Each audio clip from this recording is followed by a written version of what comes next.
Estimado señor ministro, querido José Manuel, bienvenidos a Chișinău.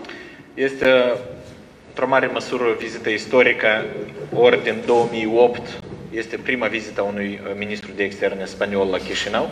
Es prácticamente una visita histórica porque desde 2008 no hemos tenido una visita de un ministro de Asuntos Exteriores en Chișinău, de España en Chișinău. Cu siguranță această vizită ne va permite să impulsionăm relațiile noastre bilaterale. Obviamente esta visita permitirá impulsionar las relaciones bilaterales entre nuestros países, Dar și, evident, capacitatea noastră de a lucra împreună pentru stabilizarea continentului european și a regiunii noastre. como también nuestra capacidad de colaborar conjuntamente para mejorar la estabilidad en nuestra región de este continente europeo. Am discutat cu omologul meu spaniol despre evoluțiile din regiunea noastră, despre războiul din Ucraina, despre impactul pe care îl are acest război asupra țării noastre.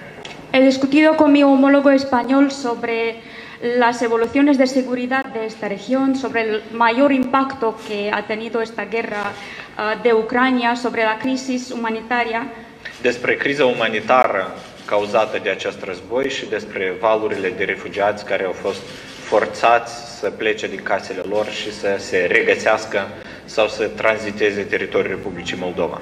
sobre esta crisis humanitaria sin precedente que tenemos aquí cuando tanta ola de refugiados están en Moldavia o transitan nuestro territorio.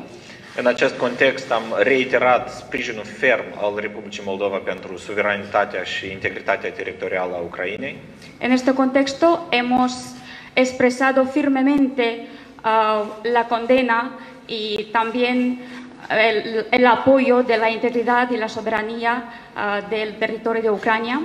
Și faptul că noi condamnăm ferm acest război inițiat de către Federația Rusă contra Ucrainei. Y también nos hemos expresado que condenamos firmemente la agresión por parte de Rusia de empezar esta guerra. În acest context știm bine că populația țării noastre, cetățenii noștri, întreaga noastră țară a oferit sprijin necondiționat pentru refugiații ucraineni.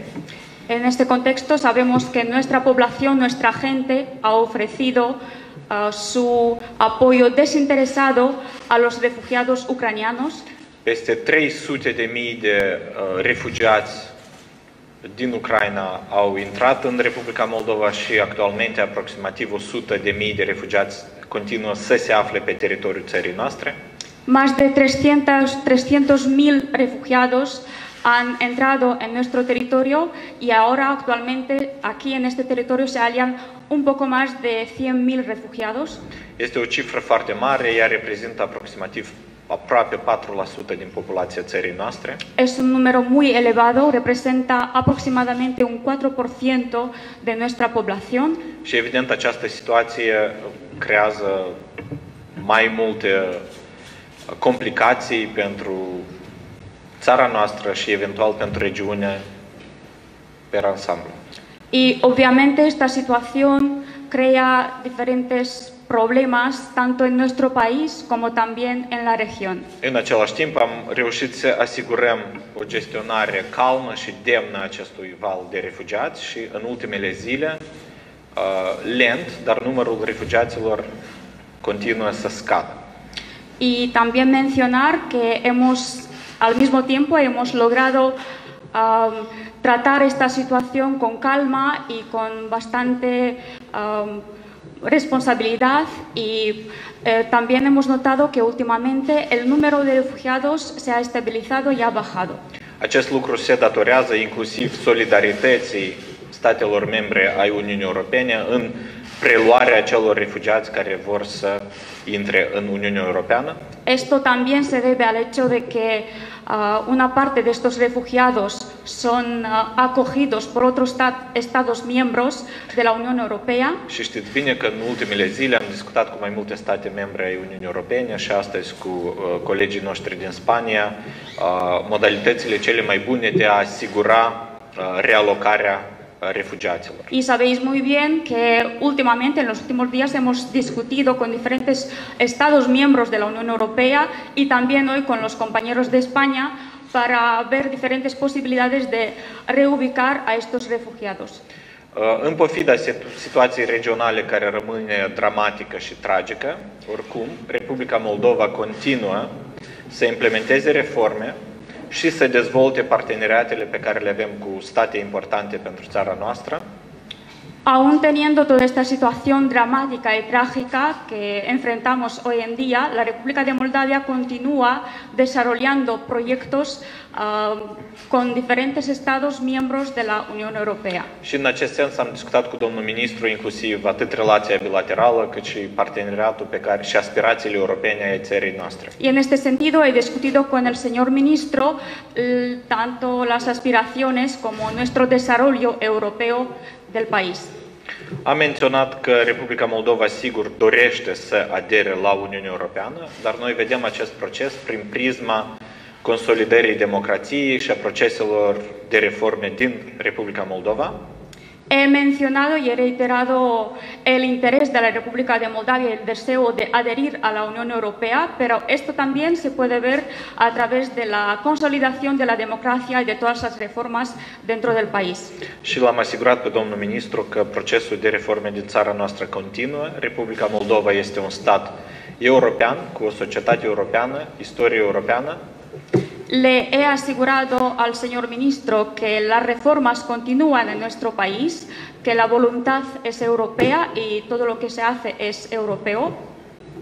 Și societatea noastră ne-a oferit un mandat ferm să aducem țara noastră în Uniunea Europeană. Y nuestra sociedad nos ha ofrecido un mandato firme para llevar nuestro país a la Unión Europea.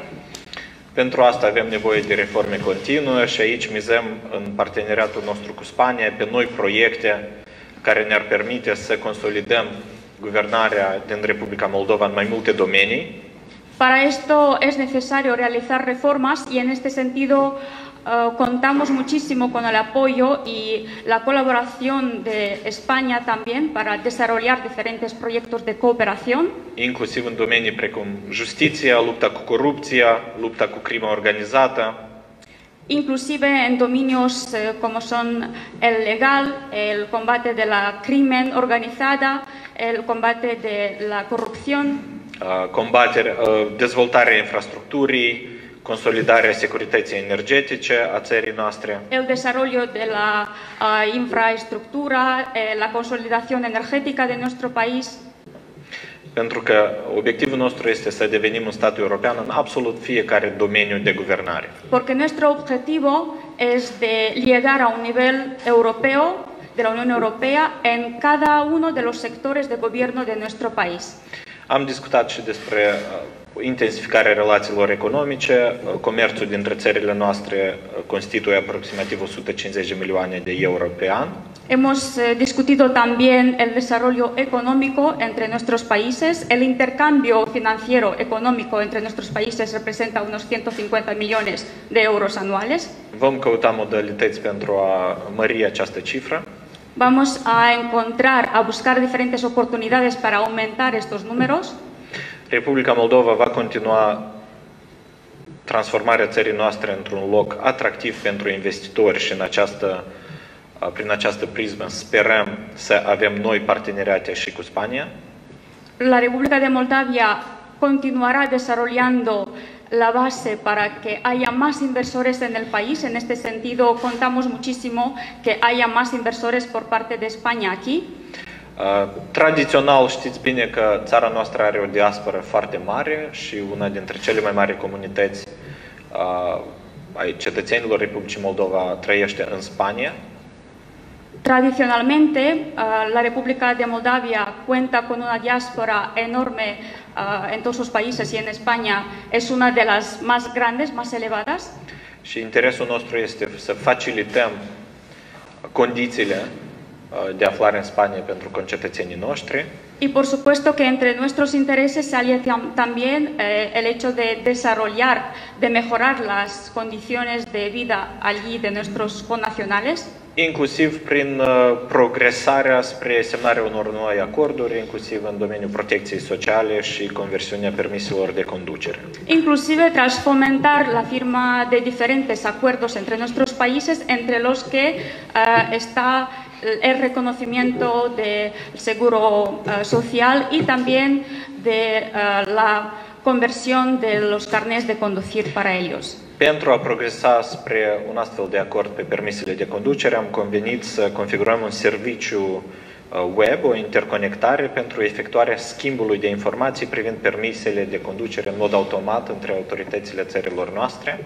Para poder avanzar en el tema de la admisión de estos carnés de conducir de nuestros connacionales, se ha creado una plataforma web para facilitar la automatización de las bases de datos entre nuestros países. Un alt subiect abordat ține de dorința noastră de a liberaliza roaming-ul cu întreaga Uniune Europeană, dar și cu state membre ai Uniunii Europene, inclusiv Spania, și speranța noastră este că vom putea progresa în direcția acestui obiectiv în plan bilateral. Otra aspiración que tenemos es de liberalizar y de facilitar el roaming en el territorio de la Unión Europea y también, obviamente, en España, y en este sentido esperamos poder avanzar en este tema. Am discutat, după cum am menționat, și aspirațiile europene a Republicii Moldova și am convenit că viitoarele valuri de extindere a Uniunii Europene trebuie să fie bazate pe principiul meritocrației. Hemos discutido también nuestras aspiraciones europeas del país y obviamente hemos hablado que la base tiene que ser la meritocracia. Avem ambii o abordare comună în acest sens și aici vreau să reiterez intenția noastră fermă de a transforma Republica Moldova într-un stat care merită să fie în Uniunea Europeană. Estamos en la misma línea con el señor ministro en este sentido y aquí quiero transmitir una vez más mi firme convicción de transformar la República de Moldavia en un Estado europeo. Pentru că pentru societatea noastră cea mai sigură modalitate de a asigura pacea, stabilitatea, libertatea țării noastre este integrarea în Uniunea Europeană. Porque para nuestra sociedad la más fácil modalidad de asegurar la paz, la integridad, la libertad es de ser miembro de la Unión Europea. Și aici, din nou, mizăm pe sprijinul și înțelegerea Spaniei în aceste eforturi ale noastre. Y aquí de nuevo contamos con el apoyo de España de entender nuestra convicción y de apoyarnos en esta vía. Gracias. Gracias. Me complace mucho estar hoy aquí representando a España junto a mi colega y amigo Nicu Popescu. Sunt foarte mulțumit că se mă aflu astăzi aici, să reprezint Spania aici în fața domnului ministru Popescu. Precisamente en este año en que se celebra el 30 aniversario del establecimiento de relaciones diplomáticas entre nuestros dos países y que han pasado 15 años desde la primera y única visita de un ministro de Asuntos Exteriores de España a este país. Și anume în acest moment atât de important în care anul acesta sărbătorim 30 de ani de la stabilirea relațiilor diplomatice între statele noastre și la fel 15 ani de când a avut loc unica vizită de fapt a unui ministru de afaceri externe al Spaniei în Moldova. Aunque hoy, más que con mi gorro de ministro de Asuntos Exteriores, que también vengo con un doble gorro, el de ministro de Unión Europea y el de ministro de Cooperación, porque el objetivo principal de mi visita hoy aquí es abordar la grave situación que atraviesa Europa en general, Ucrania evidentemente en particular, pero que golpea con particular dureza Moldavia, especialmente en su vertiente humanitaria, a través del flujo de refugiados que no cesa de llegar y que son vidas anónimas para nosotros, pero con nombres y apellidos y dramas humanos individuales. În principiu, astăzi sunt aici nu doar în calitate de ministru de externe, dar mai ales în calitate de ministru a Uniunii Europene și ministru de cooperare, pentru situația care s-a creat în regiune și pentru preocuparea pe care o avem pentru Ucraina și pentru statele care sunt aici, pentru Moldova, pentru situația dificilă pe care o confruntă cu drama, da, cu toată lumea care este acum pusă în fața unui război. Hay una guerra ilegal, injusta, cruel en nuestro continente. Avem un război ilegal, crud, dificil pe continentul nostru, cuyas consecuencias se trasladan a los países vecinos y, por supuesto, a Moldavia. ale cărui consecințe, evident, sunt transferate sau se răsfrâng și asupra statelor vecine, inclusiv Republica Moldova. Se ha producido una llegada masiva de ciudadanos ucranianos aquí, a este país. Muchos están en tránsito, pero han entrado ya 350.000 ucranianos huyendo de esa guerra, dejando sus vidas de manera dramática detrás, y esto representa prácticamente el 10% de la población total de Moldavia. S-a produs o tranzitare enormă, o intrare enormă de refugiați, de persoane care și-au părăsit casele aici, în Republica Moldova. Evident, o parte dintre ei se află în tranzit, dar totuși în Republica Moldova au intrat 350.000 de persoane, ceea ce reprezintă 10% din populația țării Republica Moldova. Desde la Unión Europea y España, por supuesto, como país, somos conscientes de esta situación y por eso hemos anunciado el 7 de marzo el envío de ayuda humanitaria a Ucrania y Moldavia por valor de 100 millones de euros. Din partea Uniunii Europene și a Spaniei suntem conștienți de dificultatea acestei situații și anume din acest motiv am convenit să ajutăm umanitar, să transmitem un ajutor de 100 de milioane de euro. Y se han entregado ya, se han entregado ya a Moldavia 60 millones de euros para hacer frente a unas necesidades energéticas particularmente dependientes del suministro de gas ruso. Deja au fost transmise 60 de milioane de euro Republicii Moldova, în special pentru ajutor în sectorul energetic și deja sunt implementate acestea pentru a fi utilizate. Somos conscientes que estas medidas no son suficientes para paliar el drama humano que se está viviendo en las fronteras de Ucrania y que podré comprobar en unas horas también in situ en la frontera con Polonia. Evident, suntem conștienți de faptul că aceste ajutoare nu sunt suficiente pentru a ameliora această dramă și situație complicate cu care se confruntă frontierele Republicii Moldova și, de facto, la fel voi fi in situ pentru a vedea la frontiera cu Polonia care este situația reală. España va a seguir trabajando y así lo he trasladado a mi colega Nicu Popescu para paliar esta situación, este drama humano de gente que tiene que abandonar injustamente todo e impedir que desestabilice a países fronterizos como Moldavia.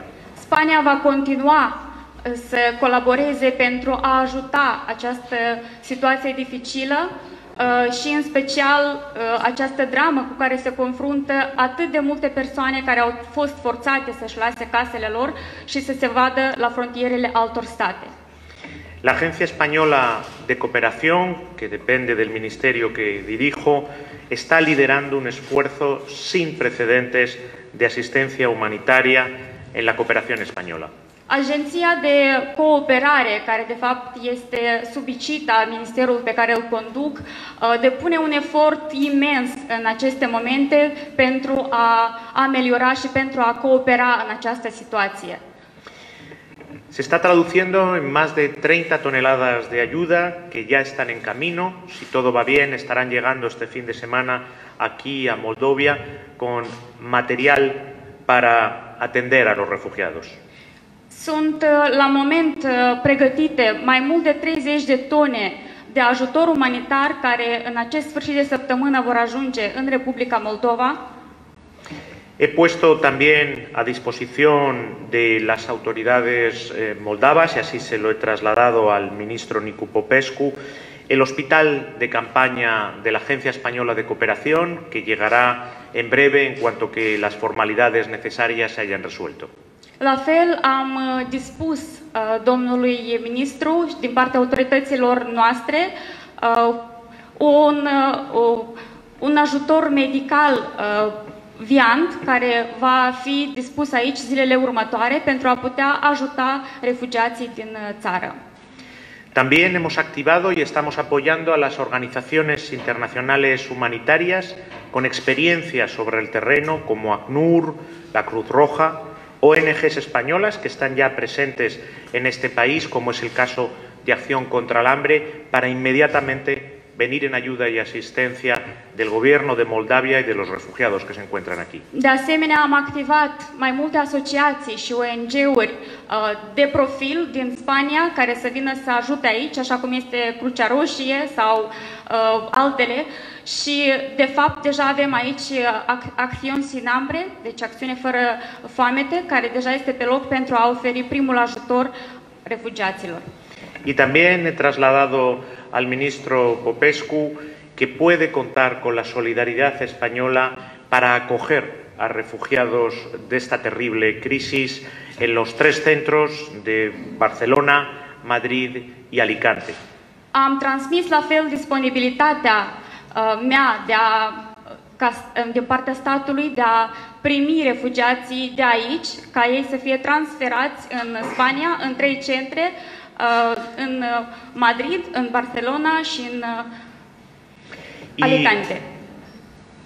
Hemos estado de acuerdo en que nuestra relación, la relación entre España y Moldavia, tiene que ir más allá de esta crisis. Și suntem de acord pe faptul că relațiile bilaterale dintre statele noastre trebuie să se dezvolte mai presus de toate. Y que debemos avanzar en acuerdos como el de los carnets de conducir, y también en estos momentos donde este tipo de dramas da lo mejor y lo peor del ser humano, relanzar nuestra cooperación en materia de interior para evitar que las mafias que trafican con seres humanos puedan sacar beneficio de esta terrible crisis y dramas humanos.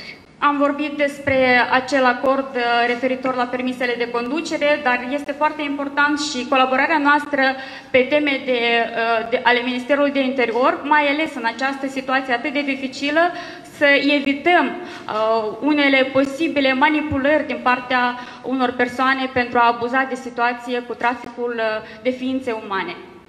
Hay una comunidad moldava en España perfectamente integrada y que participa del progreso de nuestro país.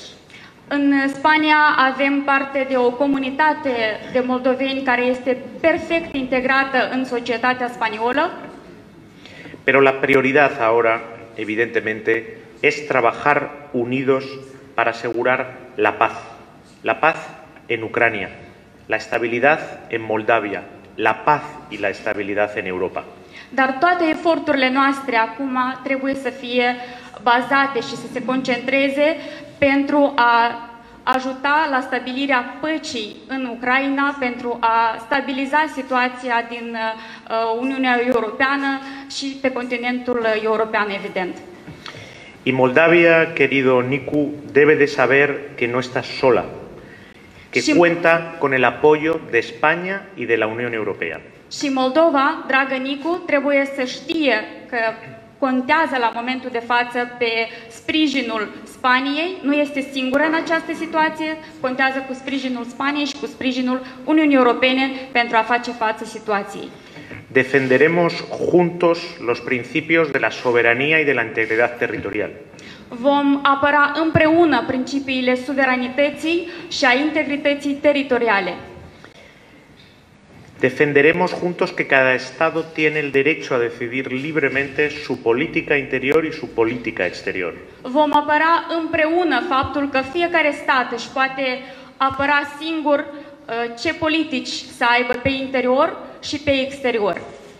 Y evidentemente hay un futuro común en la familia europea para Moldavia. Și evident că există un viitor comun pentru Republica Moldova ca parte a familiei europene. Y quiero terminar agradeciendo al ministro Popescu su hospitalidad. Muchas gracias, querido Nicu, especialmente en estos momentos tan difíciles, pero ten la certeza de que juntos derrotaremos a la barbarie. Și vreau să termin acest discurs prin a transmite, dragă Nicu, încă o dată mulțumiri enorme pentru ospitalitatea ta și vreau să te asigur că în aceste momente vom reuși împreună să facem față situației și vom fi alături de Republica Moldova. Muchas gracias. Mulțumesc mult! Vă mulțumim foarte mult, domnilor miniștri. În continuare o să fie Marian de la televiziunea publică spaniolă. Marian, vă rog. Hola, buenos días. Yo quería preguntarles a los dos ministros, por favor, teniendo en cuenta que el presidente Zelensky ha vuelto a insistir, por favor, que se le envíen aviones de Polonia y que muchos de Estados Unidos también está valorando esa posibilidad. Quería saber su opinión sobre esto, si lo apoyarían y cómo creen que eso podría prevenir el futuro de la guerra. Y me va a permitir también el ministro, ¿o quiere traducir? O puedo hacer una muy breve. Me va a permitir, como es nuestra oportunidad de estar aquí con usted, primero agradecerle la solidaridad que hemos visto, hemos sido testigos nosotros de ella durante estos días, pero también hemos sido testigos del miedo de muchos moldavos a que este país pueda ser el siguiente objetivo de Putin. Quería saber si hay preocupación por parte del gobierno en este sentido. Muchísimas gracias. Pe scurt, primul rând, o întrebare pentru domnul ministru spaniol referitor la vizita pe care o va face în Polonia, mai ales știind contextul, știind că Statele Unite la fel vor face o vizită acolo. Și la fel pentru domnul Nicu Popescu, întrebarea a fost referitor la refugiații care se află aici. Știm că situația, deci în primul rând vrea să vă mulțumească pentru solidaritatea cu care poporul moldovean primește toți refugiații și la fel există o preocupare enormă că Republica Moldova la fel va fi atacată. Dacă asta este așa și care este situația acum la moment. Ahí está. Mire, el apoyo a Ucrania por parte de la Unión Europea y por parte del gobierno español también es total para conseguir que una Ucrania libre, soberana, cuyas fronteras y su integridad territorial sea respetada, prevalezca. Ese es el objetivo de todas las acciones que está tomando el gobierno español y la Unión Europea en su conjunto. Pero cuando se trata de material militar, yo creo que cuanto menos se hable de ello, cuanto menos se detalle, cuanto menos se hagan hipótesis, mejor. Mejor para permitir que el gobierno de Ucrania y el ejército ucraniano pueda defender a los civiles inocentes que están en peligro. Mejor para permitir que esa Ucrania libre, soberana, con integridad territorial que todos tenemos, pueda sobrevivir. Y mejor para que la guerra termine lo antes posible, que es lo único que pedimos a Vladimir Putin, que ponga fin a esta guerra. În primul rând, evident, toate eforturile care se depun acum din partea tuturor guvernelor statelor europene și nu doar, referitor și la sancțiunile economice și toate celelalte, se fac pentru a ajuta un stat cum este Ucraina să depășească această perioadă atât de dificilă. În ceea ce ține de informația militară sau de suportul, ajutorul militar, cu cât mai puțin punem accent pe aceste acțiuni acum, cu cât mai puțin vor fi fortificate, cu atât mai mult beneficiu vor aduce rezolvării acestei probleme. Mai ales că unicul lucru care s-a cerut este să se stopeze atacul, agresiunea aceasta armată și este unicul lucru care se cere domnului Putin la moment. Cât despre întrebarea doamnei jurnaliste, aș vrea să spun că, evident, Guvernul Republicii Moldova nu poate prezice cum va evolua situația, noi nu putem face careva speculații. En lo que concierne a su pregunta, obviamente la República de Moldavia, su gobierno, no puede predecir cómo pueda evaluar esta situación. Noi reieșim din faptul că Republica Moldova nu are de ce să fie o țintă pentru acțiuni militare ostile. Nosotros, tomando en cuenta que la República de Moldavia no tiene el por qué estar dentro del visor o de los ataques por parte de otro Estado en estos momentos. Guvernul și societatea noastră este axată pe gestionarea fluxului de refugiați și asigurarea securității acestor refugiați din calea războiului. Es por eso que nuestro gobierno se ha centrado en acoger a los refugiados por parte de Ucrania y ofrecerles todo el apoyo y la seguridad necesarias en este territorio.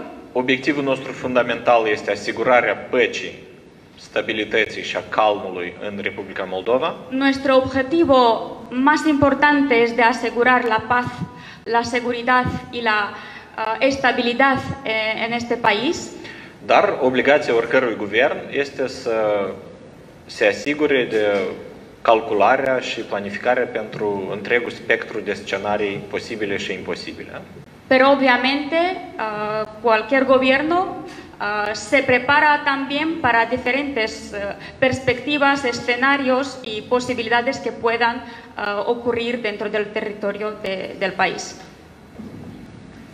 Suntem la finalul conferinței de presă. Ultima întrebare din partea presei din Moldova. ProTV Chișinău, vă rog. Bună ziua! O întrebare către domnul Nicu Popescu. APCE a recunoscut regiunea transnistreană, zonă de ocupație rusă. Ce înseamnă asta de fapt și care ar putea fi urmările? Și totodată vreau să vă rog să comentați și declarațiile opoziției parlamentare de astăzi dimineață în legătură cu această opinie de la APCE. Comuniștii și socialiștii susțin că, de fapt, prin adoptarea acestei opinii sau susținerea acestei opinii, unele forțe externe ar încerca să atragă Republica Moldova în acest conflict, cum l-au numit ei, dintre Rusia și Ucraina. Mulțumesc. La pregunta es para el señor ministro Popescu. APCE esta mañana ha reconocido el territorio de Transnistria como ocupación rusa. En este contexto quisiera entender primeramente cuál es el peligro de este reconocimiento y también si puede comentar sobre lo que ha habido esta mañana, o sea, la oposición se ha expuesto que esto podría causar un peligro para nuestro país. Este o opinie politică a parlamentarilor care reprezintă statele Consiliului Europei. Es una opinión política de los parlamentarios que representan el Consejo de Europa. Și, după cum știți, bine, această opinie a fost adoptată în adunarea parlamentară a Consiliului Europei într-o declarație care vizează în primul rând situația din Ucraina.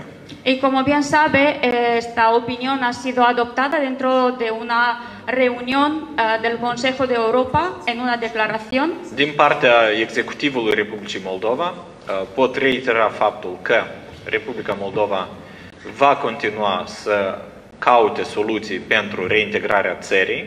Como representante del Ejecutivo de la República de Moldavia, reitero una vez más nuestra voluntad de encontrar soluciones para mantener la integridad de este país. Prin dialog, negocieri. Mediante diálogo, negociaciones. Pentru că asta este singura cale de a progresa spre obținerea acestui obiectiv al țării noastre. Porque esta es la única modalidad de avanzar en obtener. Și evident, noi continuăm insistența noastră pe necesitatea retragerii trupelor ruse de pe teritoriul Republicii Moldova. Y obviamente siempre reiteramos la necesidad de que las tropas, el ejército ruso sea evacuado del territorio de Transnistria. Cât despre situația referitoare la acest vot, desigur știți bine, Republica Moldova este un stat neutru.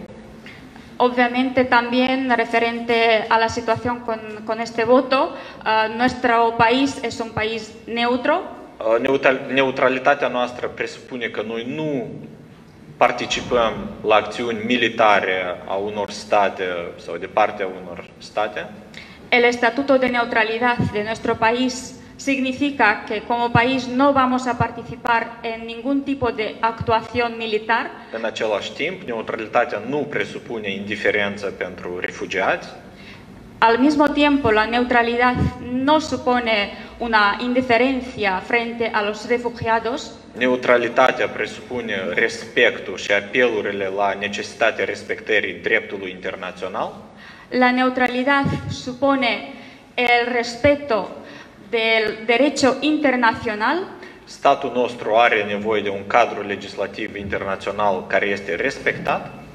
Nuestro Estado necesita un marco jurídico, un marco internacional que se respete dentro del país. Statul nostru are nevoie de respectarea valorilor Consiliului Europei, dar și altor organizații internaționale. Nuestro país necesita que se respeten todos los valores de la Unión Europea y del Consejo Europeo. Și anume, prin această prismă, noi am luat aceste luări de poziții foarte clar formulate în plan internațional.